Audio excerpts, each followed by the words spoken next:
mes amis. Vous avez On va compris la suivre mission. notre guide. Eh bien moi, un petit cadeau pour Franck.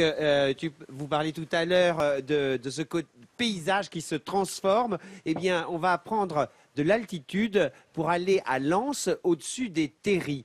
Et c'est vrai, comme vous le racontiez, l'industrie du charbon, Franck, a façonné les paysages de la région. Alors, ces terris, ces collines artificielles constituées de résidus miniers, on en a recensé 370 rien que dans le Nord-Pas-de-Calais.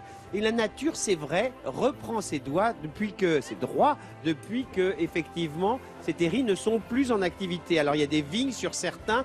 On est loin de Germinal et de ce que Zola décrivait en 1885. Et en 2012, eh bien, le bassin minier du Nord-Pas-de-Calais a été classé par l'UNESCO au même titre que la muraille de Chine ou les pyramides d'Égypte. Ce sont donc des paysages dont on s'est rendu compte de l'importance.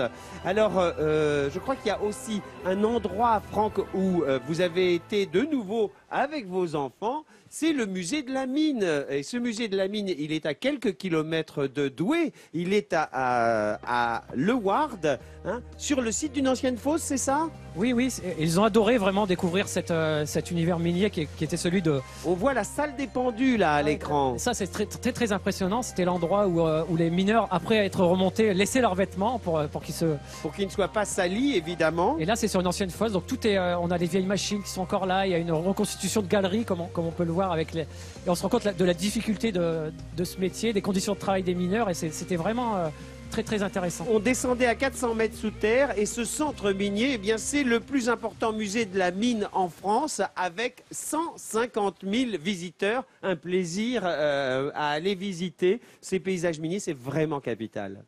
Les dernières images, je crois qu'on a encore un petit cadeau. Lens, eh bien, la vue qu'on a sur la cité des provinces à Lens, hein, qui a été construite à partir de 1894. Alors ça, Franck, vous habitez juste à côté de là, à quelques kilomètres, c'est ça? Oui, exactement. Et j'invite vraiment les gens à monter sur ces terris parce qu'il y a une promenade qui est faite.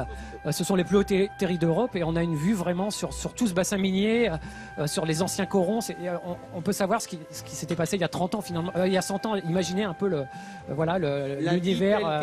Et cette cité pavillonnaire qui était destinée autrefois à ces ouvriers miniers, c'était peut-être une des premières éco-cités parce que ces pavillons, ils étaient accompagnés de jardins importants. Aujourd'hui, on les restaure et c'est devenu presque des endroits très recherchés pour y habiter. Oui, c'est vrai. C'est vrai que très tôt, les compagnies minières ont compris qu'il fallait que le mineur ait des distractions. Et donc, le jardin était un élément très important dans la vie du mineur. Et en fait, c'est resté. C'est-à-dire que les gens, aujourd'hui, ont encore leur jardin dans la région et cultivent encore leurs légumes bien frais. C'est pour ça qu'on mange bien dans la région. Cadeau que ces images magnifiques. Et vous qui défendez aussi bien la région, qui en parlez aussi bien. Merci Franck. Merci.